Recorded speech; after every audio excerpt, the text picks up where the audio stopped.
All right, welcome back into OGP exclusively live on YouTube as we just want to hop on in a bit of a frenzied state, talk about the New York Football Giants making a trade. We wondered as we kind of adjust our setup here a little bit what was going to happen. We talk about last night's game, obviously not what we want to see from the New York Football Giants across the offensive line. So they make a trade. BJ Hill, who didn't play last night, if you listen to the podcast that we put out this morning, myself and Andy Makowitz, you'll hear us talking about what does it mean that BJ Hill didn't play. We almost looked at, was this going to be a straight cut to make roster moves? Was it something financial potentially? But this obviously should have been the way that we looked at it, as you're holding out a player that you don't want to see get injured so that you can make a move like this. Billy Price, who comes over from the Cincinnati Bengals, drafted in the first round back in 2018, same year as BJ Hill, 48 picks ahead of BJ Hill in that draft class, was working out at both center and guard. The Cincinnati Bengals had some injury concerns along their line that I guess we can only assume have been resolved for them, or they feel confident in them.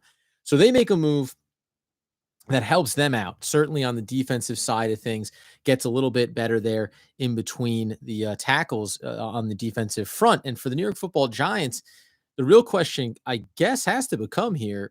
What do we think? What do we think this is going to mean for the New York Football Giants in terms of how this impacts the line? Right now, when we came out of yesterday's game, we thought, okay, Andrew Thomas struggled. That's a problem. We thought about how Matt Pert did not even start. It went to Nate Solder. They're working a rotation. So you assumed that the tackle position was the biggest area of concern potentially the Giants would try to address either prior to or following the cut down to 53 across the league, seeing who was available and making a move from there.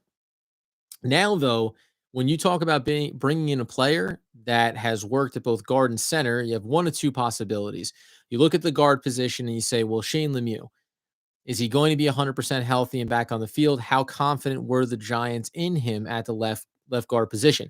It seems odd that if he was there and they had concerns about him, well, then why wasn't Hernandez competing at left guard? Because they moved Hernandez over to the right side, where he seems like maybe he's found a home for himself coming into the season. You have Wiggins, you have Larson playing there. Neither of them looked particularly strong yesterday, so maybe there's a need there as well. That's one possibility.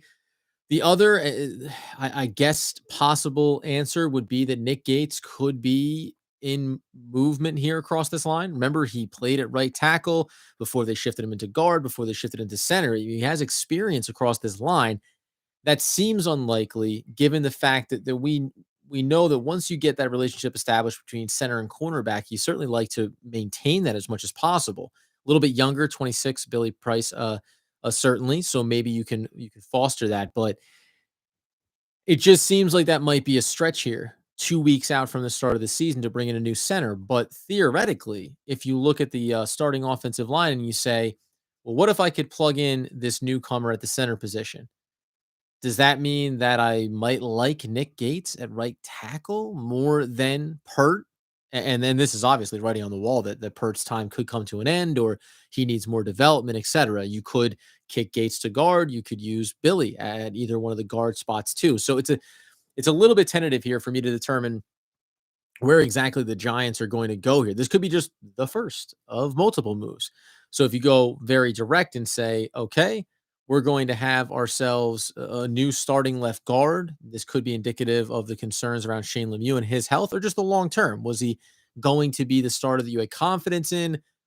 Did you expect it to be Hernandez and Fulton and Shane Lemieux competing for two guard spots? Then Fulton retires. Now you're down to just two competing for that job.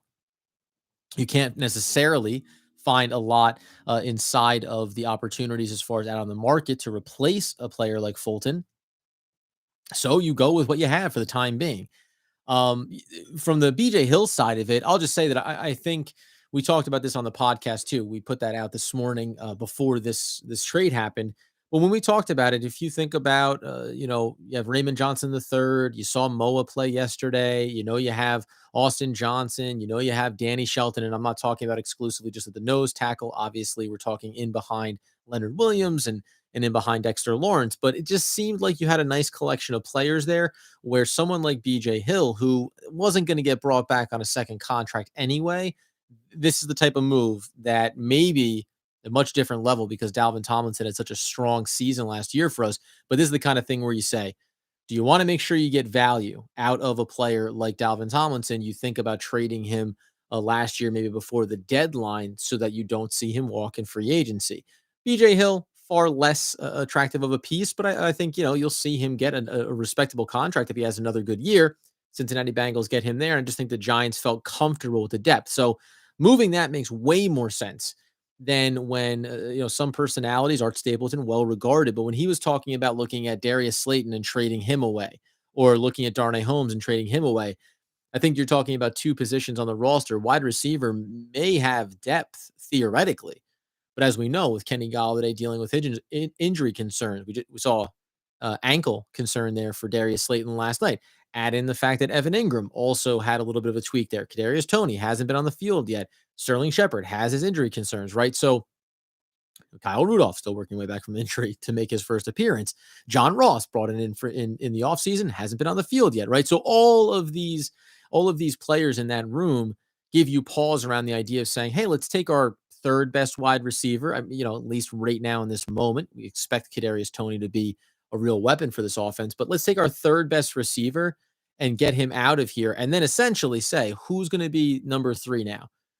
Maybe John Ross if he was there, but he's not available. Pettis, David Sills, a guy that's had a nice camp. CJ Board, these are the options you're talking about in behind a 5th-round pick that certainly has come on over the last couple of years.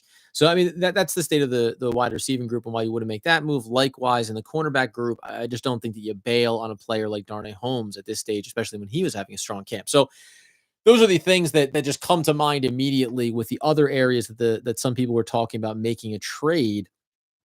Just on the one-to-one, you hope that this improves the line. It should improve the line. The question is, where is he going to plug in? And maybe, at least at this point, you'd have to say something like, he's coming in, can play at both guard and center, and we are going to be in a similar spot that we were last year. Working rotations across the offensive line, excuse me, trying to figure out what pieces match and work well together, and doing it a little bit on the fly, which is basically the last thing that we wanted to hear as Giants fans coming into this season. Um, this doesn't feel necessarily connected to Andrew Thomas or Matt Pert, as again, I don't see Nick Gates getting moved here in any regard. So if you're saying that he comes in as the answer for what you fear around Shane Lemieux, potentially a guard, there you go. And then big picture, yes, Price could move into center if you don't bring back Nick Gates. So now maybe you've created some of that flexibility, or we know that Will Hernandez is probably not going to be back on a second contract. So in the long term, you've brought in a 26-year-old player that was coming on in camp, having a strong offseason, and you now have 3 positions at left or right guard and center that he could play at in the short and long term. So going into next year, we could be talking about Billy Price as a real option on the offensive line, depending on if Hernandez or Nick Gates were not to be brought back. That's the best that I can wrap around it, at least in the immediacy. Andy and I will get back on. We'll be back on Wednesday, maybe even sooner, maybe tomorrow, late afternoon, if some more news breaks. Because if this move has been made now and it's in the vein of replacing Shane Lemieux, let's say that it's putting a guard in there based on what you saw yesterday on that side of the line, then I have to probably assume another move is coming to help this tackle position as well, specifically at right tackle. I think you have to live with what Andrew Thomas is giving you, at least going into the season, because he's the 4th overall pick and you believe in him in that regard. A 3rd-round selection that you thought was developmental that could eventually be a starter, it's okay to bump him down to backup swing tackle and put someone in above him. I don't think that Nate Solder is the answer, obviously. So another move probably going to come here, whether it happens before the Giants cut down to 53 or after some other moves get made around the league. We'll just have to wait and see. You can, of course, follow us on social media. We'll be tracking it. We're not going to be breaking any news here, but certainly reacting to what the Giants do over the next 24 to 48 hours. And obviously on the podcast as well. We'll break it down, Andy Makowitz and myself. And this is, though, I think the first sign indicator that the Giants, Dave Gettleman, John Mara, Joe Judge included, right? The opinion that they held about this offensive line coming into the offseason, at best, was off the mark. And now they're reassessing it on the fly, and that isn't necessarily what we want to see. We're back again soon talking all things New York Football Giants. Until then, as Andy Makowitz would want you to know, let's go Big Blue.